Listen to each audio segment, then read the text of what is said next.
kita akan membahas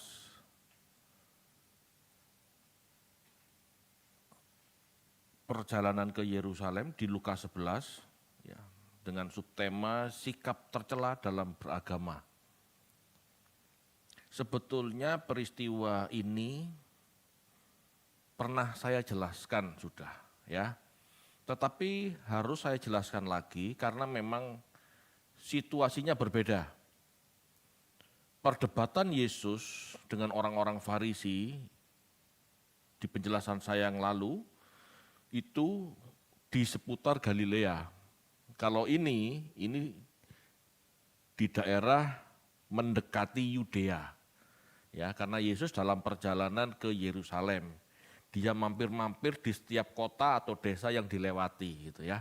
Di sana dia bertemu sama banyak orang Farisi, ahli Taurat.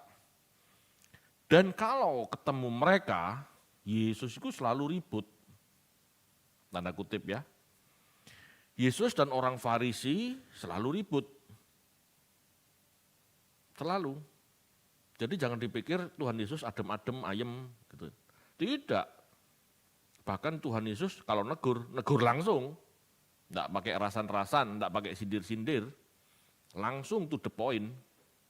Gitu ya. Kita akan baca Lukas 11 ayat 37 sampai dengan 54. Silakan. Lukas 11 ayat 37 sampai 54. Ketika Yesus selesai mengajar, seorang Farisi mengundang dia untuk makan di rumahnya. Maka masuklah ia ke rumah itu, lalu duduk makan. Orang Farisi itu melihat hal itu dan ia heran, karena Yesus tidak mencuci tangannya sebelum makan. Tetapi Tuhan berkata kepadanya, "Kamu orang-orang Farisi, kamu membersihkan bagian luar dari cawan dan pinggan, tetapi bagian dalammu penuh rampasan dan kejahatan. Hai orang-orang bodoh, bukankah dia yang menjadikan bagian luar, dia juga yang menjadikan bagian dalam? Akan tetapi berikanlah isinya sebagai sedekah dan sesungguhnya semuanya akan menjadi bersih bagimu. Tetapi celakalah kamu, hai orang-orang Farisi, sebab kamu membayar persepuluhan dari selasi, inggu, dan segala jenis sayuran. Tetapi kamu mengabaikan keadilan dan kasih Allah. Yang satu harus dilakukan dan yang lain jangan diabaikan. Celakalah kamu, hai orang-orang Farisi, sebab kamu suka duduk di tempat terdepan di rumah ibadat dan suka menerima penghormatan di pasar. Celakalah kamu, sebab kamu sama seperti kubur yang tidak memakai tanda. Orang-orang yang berjalan di atasnya tidak mengetahuinya." Seorang dari antara ahli-ahli Taurat itu menjawab dan berkata kepadanya, "Guru, dengan berkata demikian engkau menghina kami juga." Tetapi ia menjawab, "Celakalah kamu juga, hai ahli-ahli Taurat, sebab kamu meletakkan beban-beban yang tak terpikul pada orang, tetapi kamu sendiri tidak menyentuh beban itu dengan satu jari pun. Celakalah kamu, sebab kamu membangun makam nabi-nabi, tetapi nenek moyangmu telah membunuh mereka. Dengan demikian kamu mengaku bahwa kamu membenarkan perbuatan-perbuatan nenek moyangmu, sebab mereka telah membunuh nabi-nabi itu dan kamu membangun makamnya. Sebab itu hikmat Allah berkata, Aku akan mengutus kepada mereka nabi-nabi dan rasul-rasul, dan separuh dari antara nabi-nabi dan rasul-rasul itu akan mereka bunuh dan mereka aniaya, supaya dari angkatan ini dituntut darah semua nabi yang telah tertumpah sejak dunia dijadikan. Mulai dari darah Habel sampai kepada darah Zakaria yang telah dibunuh di antara mezbah dan rumah Allah. Bahkan aku berkata kepadamu, semuanya itu akan dituntut dari angkatan ini. Celakalah kamu, hai ahli-ahli Taurat, sebab kamu telah mengambil kunci pengetahuan. Kamu sendiri tidak masuk ke dalam dan orang-orang yang berusaha untuk masuk ke dalam kamu halang-halangi." Dan setelah Yesus berangkat dari tempat itu, ahli-ahli Taurat dan orang-orang Farisi terus-menerus mengintai dan memanjirinya dengan rupa-rupa soal. Untuk itu mereka berusaha memancingnya supaya mereka dapat menangkapnya berdasarkan sesuatu yang diucapkannya.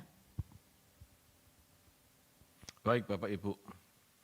Bapak Ibu, tema PA malam hari ini sikap tercela dalam beragama. Perlu kita tahu bahwa Yesus lahir dalam situasi kondisi saat itu yang kental beragama. Bangsa Yahudi telah dibuang ke Babel, ya, dan mereka kembali dengan sebuah trauma besar. Ya, trauma besar ini maksudnya mereka kapok. Ya, mereka kapok berkhianat kepada Tuhan. Mereka kapok berbuat melanggar Taurat. Gitu ya. Sehingga sekembalinya mereka dari pembuangan, mereka sangat ketat beribadah dalam arti ritual.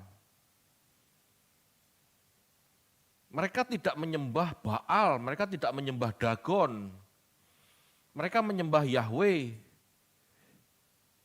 Tetapi dalam konteks ritual, liturgi. Gitu. Mereka tidak mau lagi menyembah Baal, menyembah Dagon, tidak mau lagi. Tetapi mereka melakukan ritual kepada Yahweh dengan ketat. Bahkan ritual kepada Yahweh dengan ketat ini seringkali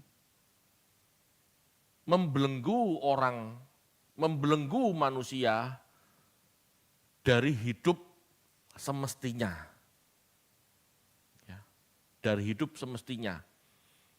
Mereka berpikir ritual ibadah itu harus menyusahkan, itu boleh menyusahkan manusia hidup.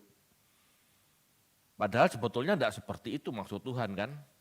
Nah disinilah Tuhan Yesus menegur. Ya.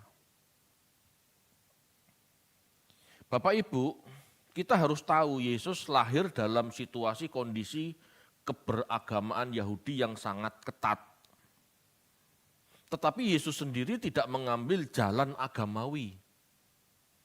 Yesus memilih jalan rohani.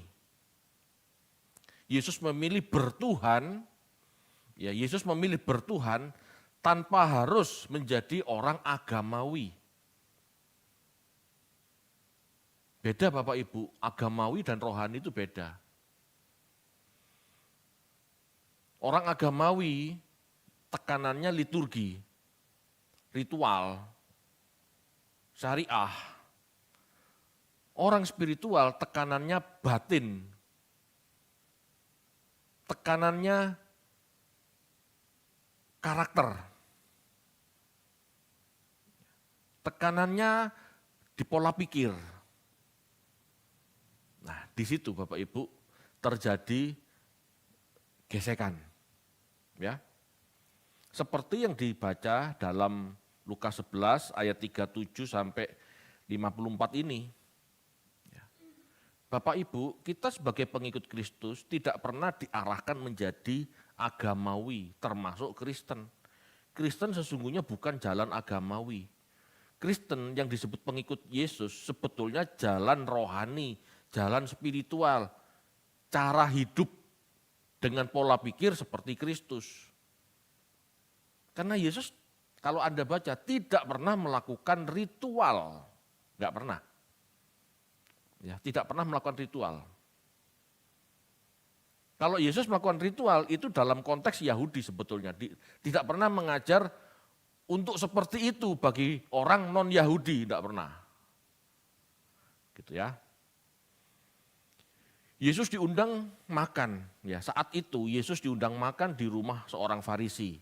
Di jamuan makan itu Yesus kelihatan orang Farisi tidak cuci tangan seperti ritual tradisi Yahudi umumnya. Ya. Umumnya orang Yahudi Bapak Ibu mau makan tuh cuci tangan dulu. Bukan karena kebersihan ya, tetapi untuk menghilangkan kenajisan. Siapa tahu sebelum makan mereka sudah menyentuh orang kafir atau hal-hal najis. Gitu ya. Ketemu orang kafir, salaman, itu najis orang Yahudi itu. Jadi sebelum makan mereka harus cuci tangan dulu. Sebelum melakukan segala sesuatu mereka harus cuci tangan. Ya, supaya tidak najis, supaya makanan yang masuk tidak menajiskan dirinya. Hal ini mengherankan orang Farisi tersebut. Kenapa Yesus tidak cuci tangan? Ya, inilah jalan spiritual Yesus. Bagi Yesus cuci tangan, tidak penting. Ya, sekali lagi ini bukan masalah kebersihan. Jadi jangan dianggap, oh Tuhan Yesus tidak bersihan Pak, enggak cuci tangan pada waktu makan. Zaman saat itu, ya di masa saat itu belum ada tekanan kebersihan, tidak ada. Makan pakai tangan, ya tangan-tangan itu aja, enggak cuci tangan, dalam arti najis dalam agamawi, bukan kotor dalam kebersihan yang dimaksud. Ya. Yesus mengatakan kepada orang Farisi tersebut, kamu hanya membersihkan bagian luar, sedangkan bagian dalammu kotor. Allah menciptakan tubuh sekaligus roh, sudah seharusnya kamu membersihkan batinmu juga, bukan tubuhmu saja tapi batinmu juga, itu maksudnya. Berikanlah isi pinggan dan piringmu sebagai sedekah. Itu akan membersihkan hidupmu sekaligus. Kalau Farisi menekankan yang luar, cuci tangan. Ini luar, tapi dalamnya kotor. Dalamnya dia masih pelit. Orang Yahudi itu terkenal pelit. Ya. Kalau kita pernah ada selentingan gak tahu benar, gak tahu salah, ya orang Arab itu pelit. Sebetulnya orang Yahudi jauh lebih pelit. Iya itu benar, itu pelit. Sebetulnya nabi-nabi kenapa diturunkan ke Israel Bapak Ibu? Karena orang Yahudi itu terkenal pelit, terkenal tegar tengkuk, terkenal jahat. Jadi nabi-nabi diturunkan ke sana sampai anak Allah turun ke sana, turun ke bangsa itu karena bangsa itu paling keras kepala. Bukan paling baik, paling keras kepala. Itu sebetulnya. Dia dipilih karena mereka keras kepala. Kenapa gitu? Karena Tuhan ingin menghendaki, ya karena Allah menghendaki tidak seorang pun binasa. Jadi dia pilih yang paling keras kepala. Kalau ini yang paling keras kepala bisa ditekuk, istilahnya gitu ya, bangsa-bangsa lain nurut kok. Intinya begitu. Jadi kalau kita mencontoh orang Yahudi, itu jelas salah karena pada dasarnya mereka lebih kacau dari kita sebetulnya loh. Itu sebabnya Allah turunkan Taurat. Taurat itu diturunkan untuk orang tidak benar. Paulus loh yang ngomong. Bukan untuk orang benar. Orang benar tidak perlu Taurat. Itu. Jadi memang Taurat diturunkan kepada bangsa itu karena bangsa itu memang keras kepala, tegar tengkuk, kacau. Itu. Perlu dididik seperti itu. Bapak Ibu, Yesus mengatakan, ya, bersihkan pinggan piringmu. Karena mereka pelit ya. Maksudnya apa? Berikan isi pingganmu, berikan isi piringmu kepada orang miskin. Bersikaplah murah hati, itu maksudnya. Itu akan membersihkan batinmu sekaligus tubuhmu. Kamu memberikan sedekah kepada orang miskin, batinmu bersih, kantongmu ya bersih, tanganmu ya bersih, itu maksudnya. Jangan sekedar cuci tangan. Cuci tangan yang bersih cuma tangan, tapi hatimu masih kotor, masih pelit. Gitu. Bapak Ibu, tekanan Yesus di batiniah. Sehingga dari dalam batin yang bersih keluar tindakan yang bersih. Bukan sekedar tradisi cuci tangan. Karena dalam tradisi cuci tangan, batin masih kotor. Ya. Yesus tidak anti terhadap tradisi Bapak Ibu. Tetapi Yesus sedang menekankan yang esensi. Cuci tangan tidak pernah menjadi perhatian Yesus, sebab Yesus lebih memperhatikan yang esensi.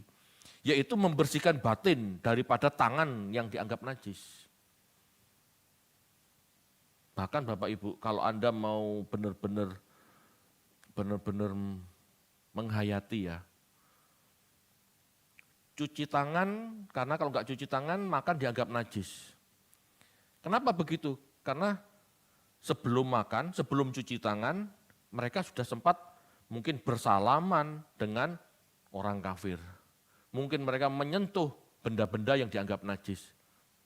Kalau kita mau jujur merenungkan, mereka sangat merendahkan loh. Betul enggak? Contoh, kalau kita menyentuh anjing dikatakan najis, lalu menyentuh orang dianggap najis. Sekarang pertanyaannya, apa bedanya orang sama anjing itu? Kan gitu cara berpikirnya. Orang Yahudi itu sangat rasis, Bapak Ibu. Dia merasa paling suci, paling baik, sehingga manusia lain, bangsa lain dianggap najis. Ya.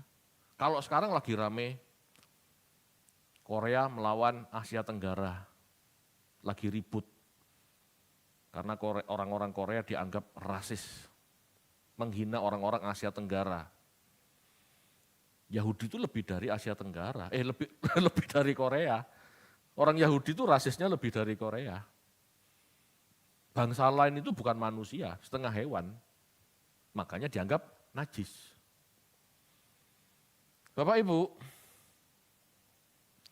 demikianlah seharusnya pola pikir kita sebagai orang Kristen. Hal-hal esensi yang kita pahami, ya, hal-hal esensi yang seharusnya kita pahami agar kita tidak terjebak dengan sikap seperti Farisi yang mempermasalahkan tradisi. Udah rasis, tradisi. Ya, sudah rasis, dia mempermasalahkan tradisi. Tidak cuci tangan dianggap rendah. Bagaimana kita? Samakah sikap kita? Apakah kita nganggap orang kalau tidak berdoa rendah?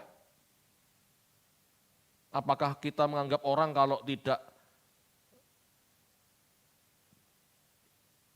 melakukan ritual sama seperti kita rendah? Yesus mencela sikap beragama yang seperti ini. Mencela. Karena Allah melihat hati. Bapak Ibu, kita harus hati-hati dengan sikap agamawi ini. Supaya kita tidak menjadi batu sandungan bagi orang yang mau bertobat. Kamu belum bertobat. Lu kok bisa? Lah kamu dulu baptis percik. Baptis yang benar tuh loh, baptis selam. Itu tradisi Bapak Ibu. Kalau kita merendahkan orang yang baptis percik hanya gara-gara tradisi kita baptis selam, ya kita kan merendahkan dia. Seolah-olah dia tidak bertobat. Padahal pertobatan seseorang tidak dilihat dari kamu dipercik, kamu diselam, kamu disemprot. Enggak kan? Pertobatan seseorang tergantung bagaimana pola pikirnya dan bagaimana cara hidupnya. Ada yang tersinggung Pak Lu, tersinggung. Salah satu pendeta Pantai Kosta buat KKR di daerah timur, NTT kalau nggak salah. Ngajak orang baptis selam. Padahal orang-orang di sana kebanyakan sudah orang Kristen, Protestan maupun Katolik. Tetapi baptisnya baptis percik. Nggak dipermasalahkan sama orang-orang Protestan dan Katolik. Lah kenapa kamu baptis orang lagi? Emang baptisan kita nggak sah? Dipermasalahkan. Ribut yang tidak penting. Oh itu tidak penting Pak, tidak penting. Karena pentingnya adalah kamu berubah enggak? Mindsetmu berubah enggak? Kelakuan hidupmu berubah enggak? Itu Bapak Ibu. Yesus di atas kayu salib tidak pernah kepada orang yang sebelah di salib itu. Tuhan ingatlah aku saat engkau di Taman Firdaus, gitu ya. Saat engkau berpulang istilahnya. Hari ini juga engkau bersama-sama aku ke Firdaus. Yesus tidak ngomong, kamu baptis dulu ya, kamu turun baptis dulu, diselam dulu. baru naik lagi, baru masuk surga. Enggak loh. Yesus tidak mempermasalahkan baptis. Saat itu ketemu Yesus, sekarang kamu bersama aku di surga, di Firdaus. Selesai. Tuhan Yesus tidak repot masalah baptisan. Nah kenapa gereja-gereja ngotot masalah baptisan? Itu kan tradisi Yahudi sebetulnya. Baptis itu tradisi Yahudi. Ikut Yohanes Pembaptis, dia dibaptis. Ikut Eseni, dia dibaptis. Bahkan baptisnya Eseni itu bisa-bisa berulang kali. Itu, saya pernah belajar. Baptis Eseni itu tidak sekali, Kristen sekali kan. Baptis Eseni itu berulang kali. Itu tradisi Bapak Ibu. Jangan ribut dengan sesama kita, orang percaya gara-gara baptisan. Itu memecah belah tubuh Kristus.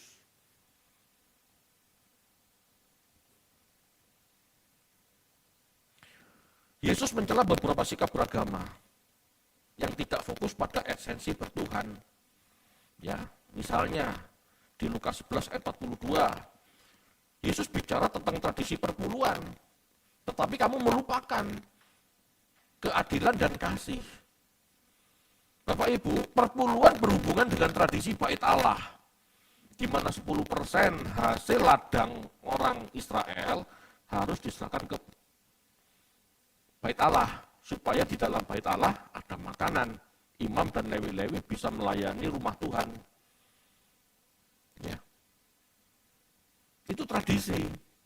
Tetapi bukan berarti kamu melakukan tradisi perpuluhan, kamu melupakan firman Tuhan, hormati orang tua. Kan gitu maksudnya.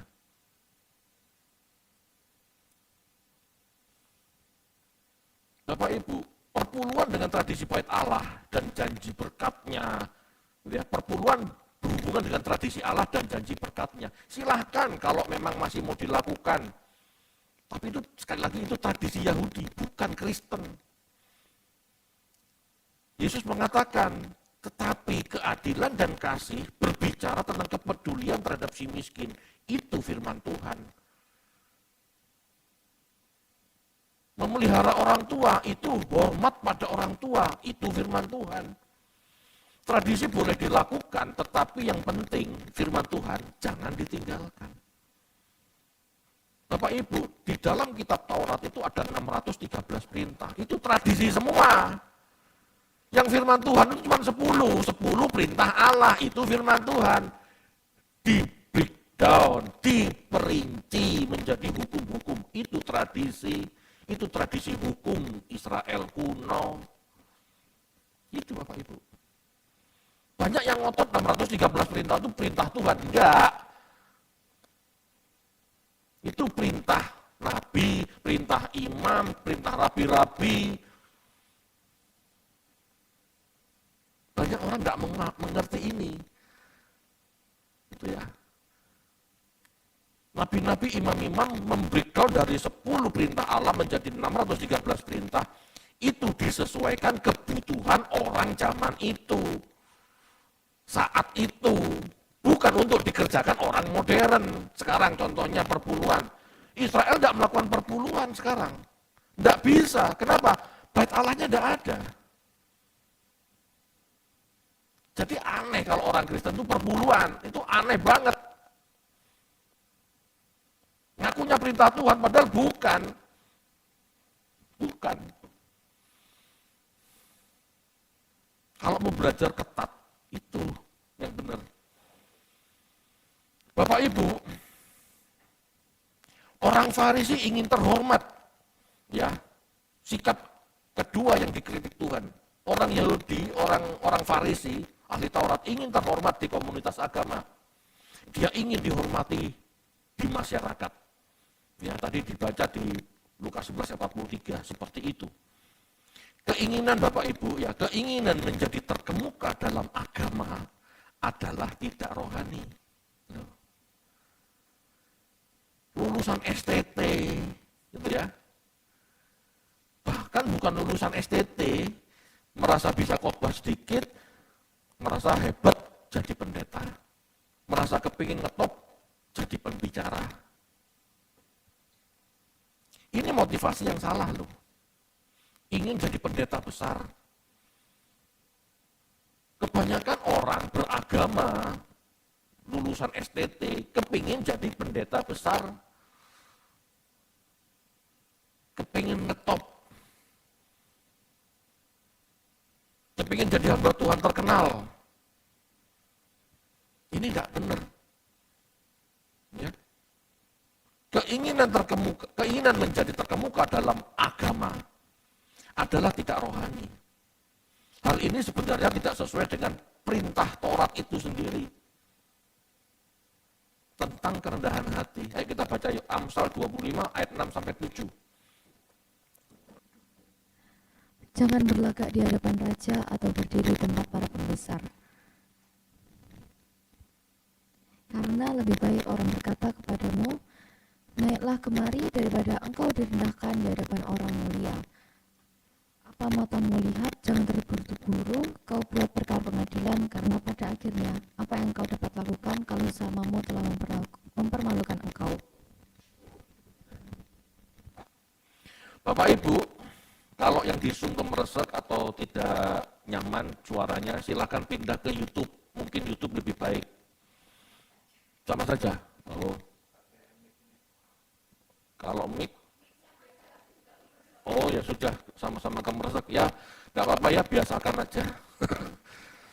Baik Bapak Ibu, lanjut ya. Dari bacaan Amsal tadi dikatakan, jangan menganggap diri kita lebih baik dari orang lain, sehingga kita merasa pantas duduk di depan. Duduk di depan itu Bapak Ibu biasanya dipandang sebagai terhormat. Jangan menganggap dirimu sudah hebat dan merasa terhormat. Itu maksudnya. Dalam kita bertuhan, menganggap diri kita lebih utama atau kepingin ngetop, kepingin tampak hebat, itu tidak benar loh. Apa yang kita lakukan dalam bertuhan, biarlah Tuhan yang menilai kita indah atau tidak, sempurna atau tidak, dewasa atau tidak. Jangan biasakan menganggap diri kita sendiri hebat. Kita akan direndahkan. Ya. Selanjutnya, Tuhan ingin setiap orang suci, luar maupun dalam. Tidak ada kemunafikan. Sudah seharusnya motif, ucapan, tindakan sejalan dengan kebenaran. Kalau luarmu bersih, seharusnya dalammu bersih. Kalau bagian batinmu bersih, seharusnya kelakuanmu bersih. Jangan ada perbedaan. Kita bisa loh, tampak baik, tampak rendah hati, padahal hatinya sombong, itu bisa. Tapi Tuhan selalu menuntut, bersihkan batinmu dulu. Bapak Ibu, orang Farisi terbiasa memberi pagar pada perintah Allah yang sangat memberatkan umat Tuhan. Kebiasaan orang Farisi membuat pagar itu menyusahkan umat manusia. Tujuannya baik, tetapi mempersulit. Memberi pagar itu tidak beda dengan membangun doktrin. Ya. Ini perintah Tuhan, kuduskan hari Sabat. Maka orang Farisi membuat pagar, membuat doktrin. Kalau kamu hari Sabat, kamu tidak boleh sampai tidak kudus. Bagaimana caranya? Jangan angkat barang, jangan jangan angkat barang lebih dari sekian kilo, jangan jalan lebih dari sekian kilometer, jangan masak. Pokoknya nggak boleh beraktivitas. Ini pagar yang dibangun Farisi, bukan kebenaran. Ini tradisi, ini doktrin yang dibangun dan akhirnya menjadi tradisi. Itu mempersulit umat Tuhan. Sehingga umat Tuhan, gitu ya, pada hari Sabat yang seharusnya lapar bisa makan, nggak bisa makan karena nggak boleh masak, nggak boleh ngangkat beras. Gitu Bapak Ibu. Mau beli beras di toko agak jauh nggak bisa karena terhambat jarak, nggak boleh jalan sekian kilometer. Ini doktrin Bapak Ibu, pakar ini doktrin. Memberi pakar itu maksudnya membuat doktrin. Lah doktrinnya mempersulit. Padahal itu bukan kebenaran. Kebenaran kuduskan hari Sabat. Maksudnya apa? Biarlah hari Sabat itu kamu bisa menikmati berkat Tuhan. Kamu bisa menikmati kasih karunia Tuhan. Mau makan ya makan. Mau berobat ya berobat. Mau istirahat ya istirahat. Karena sudah seminggu bekerja. Gitu maksudnya. Sabat itu sebetulnya kasih karunia Tuhan. Di mana kita harusnya bisa santai. Nggak malah mempersulit. Bagaimana Kristen sekarang? Kekristenan sekarang kadang-kadang mempersulit. Mempersulit. Pak, saya ingin ikut pelayanan. Ya, persulit. Nggak boleh begini, nggak boleh begitu. Mau ngasih persembahan, dipersulit. Harus angkat tangan dulu, amplop. Tuhan, ini persembahanku. Kelihatannya tidak mempersulit, ini mempersulit. Kenapa? Iya kalau semua punya uang. Halo, kalau dia tidak punya uang, dia mau angkat amplop kosong. Orang mau persembahan saja kok kamu persulit dengan begitu. Orang kasih persembahan saja. Tangan kanan memberi, tangan kiri tidak usah tahu. Loh kok malah ditangkat tangannya. Tuhan ini persembahanku, terimalah. Halo Bapak Ibu, jangan mempersulit.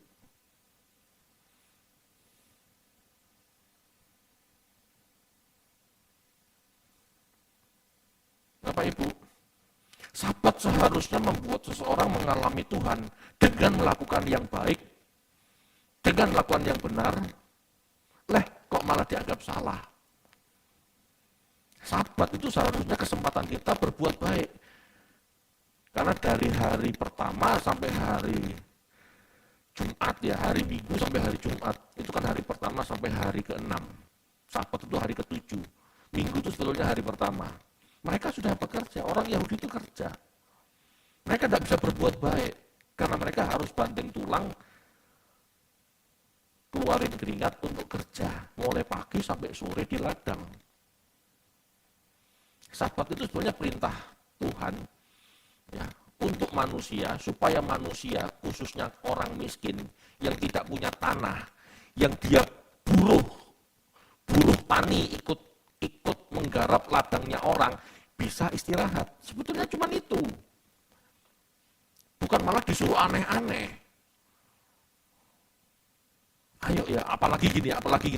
Ayo ya, kamu Sabat puasa ya. Loh, itu sebetulnya tidak seperti itu. Sabat itu harusnya kamu makan-makan bersama keluarga. Sabat itu disediakan untuk manusia, bisa istirahat. Itu loh Sabat sebetulnya. Lah kok malah mengikuti tradisinya Farisi, tidak boleh begini, tidak boleh begitu, mempersulit orang makan. Murid-murid Tuhan kan pernah ditegur orang Farisi, ngambil gandum. Loh, murid-muridmu kok ngambil gandum? Kan gitu. Nggak salah sebetulnya ngambil gandum karena dia lapar. Sabat diberikan Tuhan supaya manusia, terutama orang miskin, bisa berhenti bekerja. Kalau Tuhan nggak perintahkan Sabat untuk libur, untuk menguduskan, itu orang-orang kaya Yahudi menuntut buruh-buruhnya tetap masuk kerja. Sebetulnya itu tujuannya. Tujuannya Tuhan memberi Sabat, memberi libur, supaya manusia bisa istirahat, bisa menikmati kebaikan Tuhan bersama keluarga. Enggak setiap hari dibuat kerja. Itu loh sebetulnya. Tradisi ini membelenggu manusia bisa menikmati berkat Tuhan. Tradisi. Bapak Ibu, orang Farisi, orang Yahudi menolak kebenaran. Mereka tidak bisa menerima teguran dan didikan. Ini adalah karakter mereka sejak dulu. Yesus mengatakan, kamu membunuh nabi-nabi. Termasuk sekarang, termasuk saat itu gitu ya. Mereka orang Yahudi ingin membunuh Yesus. Kenapa? Karena khotbah-khotbahnya bertentangan dengan tafsirannya orang Yahudi. Bapak Ibu, mereka merasa sebagai penentu kebenaran, penentu pengetahuan. Ya. Orang Farisi menentukan benar salah. Berbeda dengan mereka, dianggap sesat. Itu ciri-ciri orang beragama. Ya.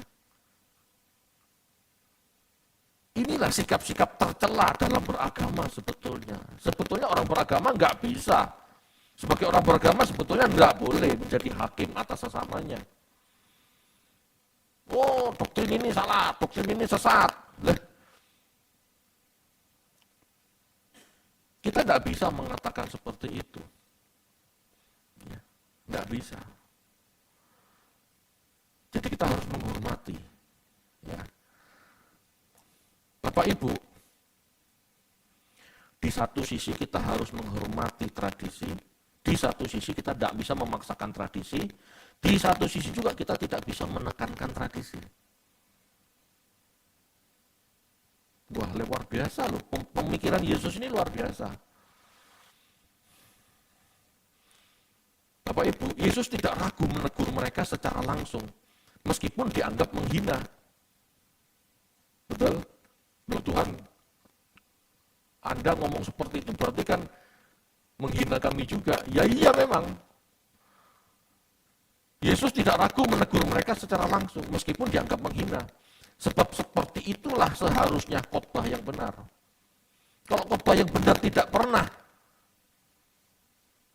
menemplak, tidak pernah menggelitik, tidak pernah menggores batin jemaat yang dengar khotbah, itu ada masalah khotbah itu. Karena khotbah itu memang dihadirkan untuk menegur dosa. Termasuk dosa yang bicara, harus berani ngomong. Meskipun protes, ya meskipun ada protes, seseorang dari mereka bicara, guru dengan berkata demikian engkau menghina kami juga. Tapi Yesus tetap menegur kesalahan mereka, yang umumnya adalah kemunafikan. Tetap negur. Yesus tak mau munafik. Kamu salah ya salah, negur salah ya salah. Ini Bapak Ibu, teladan seorang pembicara itu seperti itu. Makanya saya nggak mungkin tidak mengatakan apa yang saya pahami, benar ya saya katakan benar, salah apa yang saya katakan salah.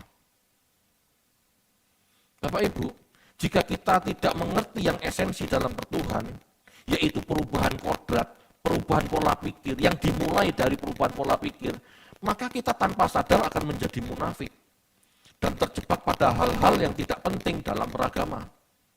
Banyak hal tidak penting dalam beragama Bapak Ibu, karena itu tradisi. Agama itu tradisi purba. Tanpa sadar telah menghakimi ya, hal-hal yang tidak penting dalam beragama. Tanpa sadar telah menghakimi. Tanpa sadar membuat keributan dalam doktrin. Tanpa sadar mengkultuskan tokoh. Tanpa sadar menekankan ritual seremonial. Itu loh celakanya beragama. Tujuan beragama baik untuk orang saat itu. Tetapi kadang-kadang tradisi beragama yang kita warisi dari nenek moyang kita kan sudah tidak relevan untuk zaman sekarang. Ini tetap dipertahankan. Akhirnya orang-orang ribut untuk hal-hal yang sudah tidak relevan. Contoh, ya ini contoh. Ada gereja atau pendeta menuduh orang berdosa karena tidak perpuluhan. Banyak ya, kamu nggak perpuluhan, kamu mencuri milik Tuhan, gitu kan? Padahal si pembicara, pendetanya sendiri masih pelit. tidak punya belas kasihan, munafik. Betul enggak? Perhatikan. Banyak pendeta berani negur, kamu enggak berpeluang mencuri milik Tuhan. Tetapi kalau uang persembahan sudah masuk kas gereja, ada jemaat butuh diakonia, itu prosedurnya sulit sekali. Betul enggak? Itu fakta. Kalau uang persembahan sudah masuk rekening gereja, di mana yang pegang uangnya itu keluarga pendeta, coba sih kepingin tahu. Ajukan, Pak, orang ini butuh diakonia. Loh, saya dulu pernah alami seperti itu. Orang tua saya ketua komsel. Orang ini butuh, masuk rumah sakit butuh biaya berobat. Mau mengajukan diakonia ke gereja. Wah, sulitnya. Harus ke koordinator ini, baru disurvei, baru minta ke koordinator ini, ada surat pengajuan. Kan keburu mati orang kayak begitu. Betul enggak? Keburu uang cair dari gereja untuk biaya rumah sakit, dan rumah sakit bertindak jika ada yang menjamin pembiayaan. Betul enggak? Kan keburu mati kalau kayak begitu. Harusnya gereja enggak seribet ini. Orang butuh diakonia, kita tahu orang itu masuk rumah sakit karena sakit, ya sudah. Gereja ini menjamin, selesai, kerjakan, kita bayar. Harusnya begitu kan. Kenapa masuk gereja, masuk kas gereja tambah sulit? Apalagi masuk pendeta. Betul. Bapak Ibu, harus kita bertobat dari tradisi-tradisi seperti itu. Kita menganggap perpuluhan firman Tuhan. Lah, nolong orang karena dia membutuhkan bukan firman Tuhan. Hanya satu tradisi kamu tekankan yang menguntungkan kantong pendeta, yang menguntungkan kantong gereja, tapi gereja tidak pernah berbagi. Apalagi pendeta tidak pernah berbagi. Ini kan munafik sebetulnya. Kalau jemaat disuruh murah hati, kalau pendetanya pelit gak apa-apa gitu, kan gak benar. Bapak Ibu, saya ngomong ini kan untuk saya juga. Ini tidak benar loh, ini munafik. Menekankan tradisi terlalu berlebihan ini buat ribut. Oh, kamu tidak baptis selam. Kamu tidak layak masuk surga. Kamu tidak benar. Tuhan Yesus lo dibaptis selam. Padahal yang diejek seperti itu, orang yang baptis percik itu hidupnya lebih baik. Masalah enggak? Menekankan baptis selam, tapi hidupnya enggak bertobat, lah buat apa gunanya? Mending enggak baptis sekalian, tapi kamu bertobat. Itu seperti penjahat yang di sebelah Yesus. Enggak baptis kan? Ya buktinya bisa masuk Firdaus kok. Tuhan terima kok. Tuhan enggak tanya, jangan lupa ya kalau ke Firdaus, sertakan surat baptisan. Iya, kan enggak? Rusaknya kekristenan karena terlalu banyak doktrin yang ditekankan, bukan melakukan firman.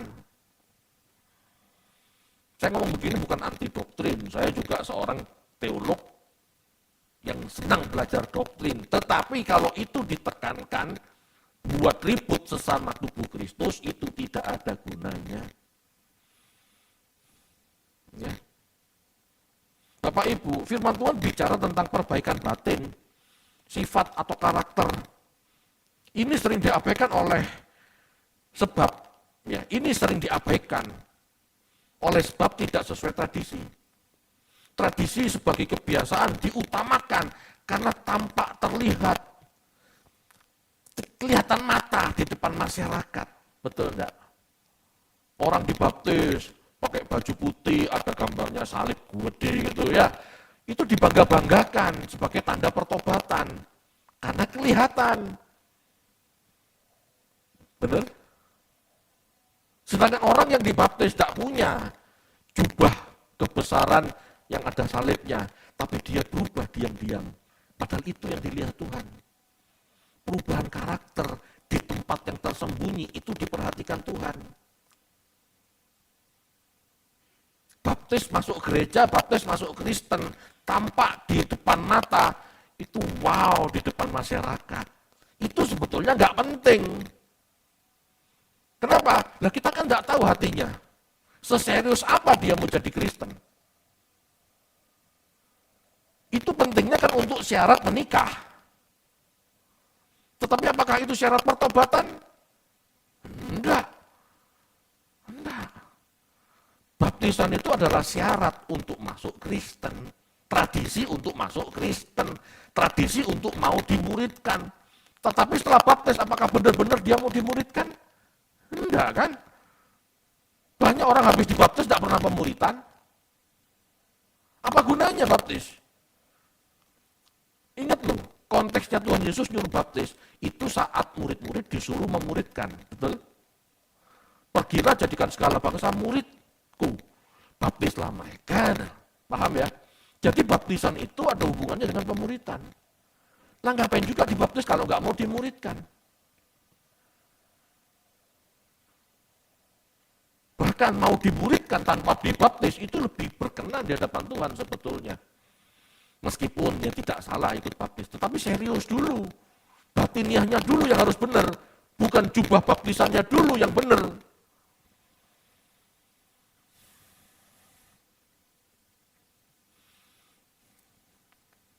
Bapak Ibu, agama adalah bentuk dari tradisi sebagai tatanan masyarakat dalam bertuhan. Ya, ini lebih menjanjikan hal-hal jasmani. Melakukan tradisi berarti lebih terhormat, kelihatan mata, tampak saleh. Orang itu bertobat, sekarang sudah dibaptis. Padahal belum tentu bertobat. Karena bertobat itu proses kan. Tapi melihat seseorang yang sudah dibaptis, dia sudah dibaptis Pak. Aku tak pacaran sama dia, ya boleh ya. Dia sudah dibaptis sekarang. Lah padahal masih bajingan. Banyak kayak gitu. Dia dibaptis hanya supaya boleh diizinkan menikah dengan anaknya diaken misalnya. Kan gitu kan. Kan ngaco kayak begitu tuh. Keinginan divalidasi dan menjadi terhormat di komunitas agama adalah hal yang menyesatkan secara spiritual. Tetapi umum terjadi dalam masyarakat beragama yang bodoh. Lihat, orang beragama cenderung copy paste tokoh yang ngetop supaya dia ikut ngetop. Cari validasi. Wah sama ya. Ini nih muridnya Pak Eras. Gayanya persis, plek-ketiplek. Kan nggak perlu seperti itu. Contohlah rohaninya. Contohlah buah-buahnya. Jangan contoh gesturnya. Bapak Ibu yang benar seperti itu. Saya mencontoh banyak dari Pak Eras. Tapi sikap batinnya, pola pikirnya, keberaniannya untuk rela melepas segala sesuatu, saya belajar dari dia. Tapi kalau tampilan saya nggak mau contoh. Apalagi saya tidak bisa nyanyi. Iya kan pantas dong. Saya jangan gaya-gaya nyanyi kayak Pak Eras, suara fals, kacau. Ibadah jadi kacau. Bapak Ibu, pengkultusan menghasilkan pundi-pundi bagi kaum agamawan. Betul? Kaum awam tidak segan-segan memberi uang atau harta kepada mereka dengan harapan mendapatkan berkah anak soleh. Ya, mendukung pendeta A, pendukung tokoh A. Nanti kamu kecipratan berkat. Berkat bagi Nabi adalah berkat buat kita juga. Nah, itu yang dipakai. Ujung-ujungnya materialis, oportunis. Sikap menghormati tokoh agama maupun memberi uang sebagai bentuk dukungan atau kasih itu tidak salah. Tetapi sebagai tokoh agama seharusnya tidak menjadikan uang sebagai motif mencari hidup. Sebagai tokoh agama harus konsisten Bapak Ibu, melakukan apa yang baik dari dalam batinnya. Tidak sekedar tampilan mempesona demi udang di balik batu. Tak bisa. Kenapa saya bicara ini? Karena banyak di zaman sekarang farisi dalam gereja. Gak cocok, sesat. Gak seperti tradisinya, salah. Gak seperti itu Bapak Ibu. Bapak Ibu, Tuhan ingin setiap orang suci luar maupun dalam. Bukan sekedar tampil indah di mata masyarakat atau jemaat, tetapi sampai dengan motif dan sikap hatinya harus benar. Apalagi Bapak Ibu sampai menjadi hakim atas manusia dengan memfatwakan benar atau salah hanya berdasarkan tradisi yang tampak. Wah, itu kacau. Yohanes 7 ayat 24 kita baca yuk.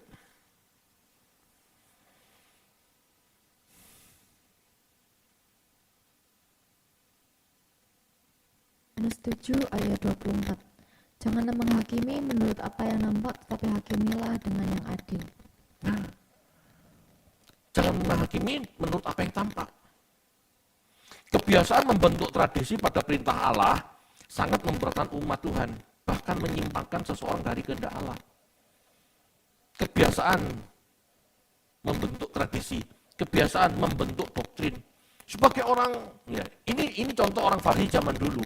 Orang Farisi zaman dulu menekankan doa itu sehari 3 kali, pagi, siang, sore, pagi, siang, dan petang. Kalau tidak seperti itu,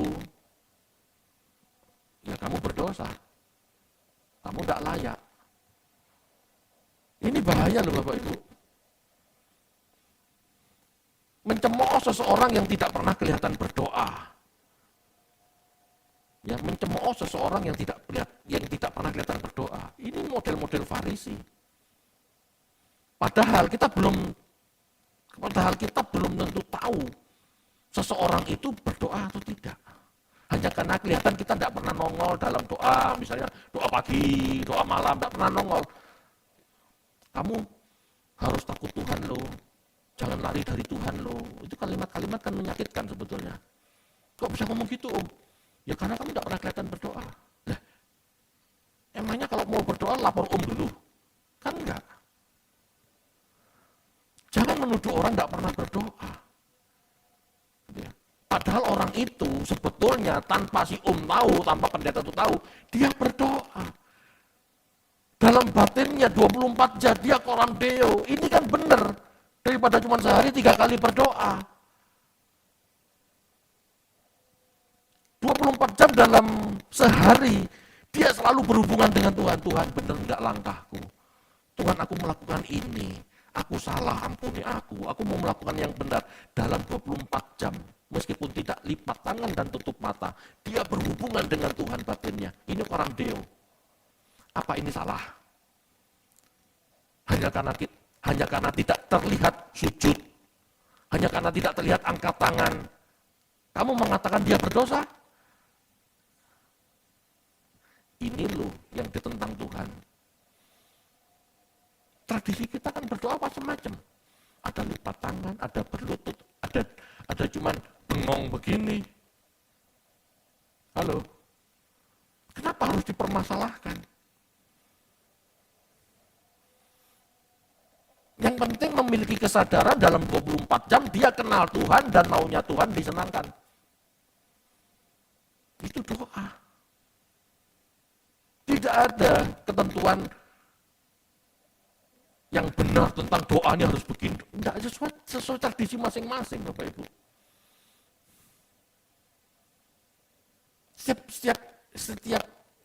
Setiap suku bangsa, setiap zaman, setiap denominasi punya tradisi masing-masing. Yang penting mereka berdoa dengan caranya masing-masing ya sudah. Nggak usah direndahkan hanya gara-gara beda dengan saya, beda dengan gereja saya, jangan. Ini loh sikap-sikap tercela sebagai orang beragama. Dan saya bertobat. Ya, saya bertobat. Dulu kan saya senang mencela perbedaan doktrin. Oh kalau tidak baptis, selam ya salah. Tapi setelah semakin mengerti kebenaran, itu tradisi-tradisinya nggak penting. Yang penting adalah pertobatan seseorang, metanoia, metamorfose seseorang menjadi lebih baik karena mau hidup seperti Kristus, itu yang penting. Saya mau begini bukan berarti anti tradisi, silakan, tetapi jangan ditekankan, jangan sampai ribut juga gara-gara tradisi yang berbeda. Kalau ada orang Kristen gitu ya, bekas agama nenek moyang gitu ya. Dia berdoa bukan lipat tangan, bukan angkat tangan, tetapi dia berdoa kepada Tuhan pakai yuswa pagi, sancti. Jadi masalah buat kita? Enggak lah. Karena dia mengertinya itu. Yang penting dia bertobat, menerima ajaran Tuhan, selesai. Itu kan cara Cina, kita berdoa lipat tangan gini, berlutut, itu kan cara Eropa. Cara orang Yahudi juga tidak begitu kok. Cara orang Yahudi itu berdiri lalu sujud, lalu berdiri lagi, lalu sujud lagi. Seperti tetangga. Itu Bapak Ibu. Itu tradisi, jangan ribet masalah tradisi. Nyala-nyalakan masalah tradisi. Itu ditentang Tuhan. Amin. Jadi penjabaran hari ini, penjabaran sore ini, bukan masalah cuci tangan. Cuci tangan itu kan salah satu contoh tradisi saja. Di luar tradisi cuci tangan, masih banyak tradisi-tradisi lain yang membuat tubuh Kristus itu ribet-ribut, kontok-kontokan. Kan nggak penting. Amin. Membuat kita merasa paling benar. Tanpa sadar kita mengenakan baju kita ke orang lain. Itu kan nggak boleh. Ini pakai kemeja saya, loh Pak saya sukanya kaos, emangnya kenapa? Gitu loh maksudnya. Jangan paksakan. Kalau cuma tradisi jangan paksakan. Yang penting kamu bertobat ya, jangan jadi jahat, jadi baik sama orang. Sudah, selesai. Itu loh yang mau Tuhan. Punya kasih, punya empati. Nggak dikit-dikit nyalain. Ya, ini sikap tercela dalam beragama harus kita perhatikan. Amin.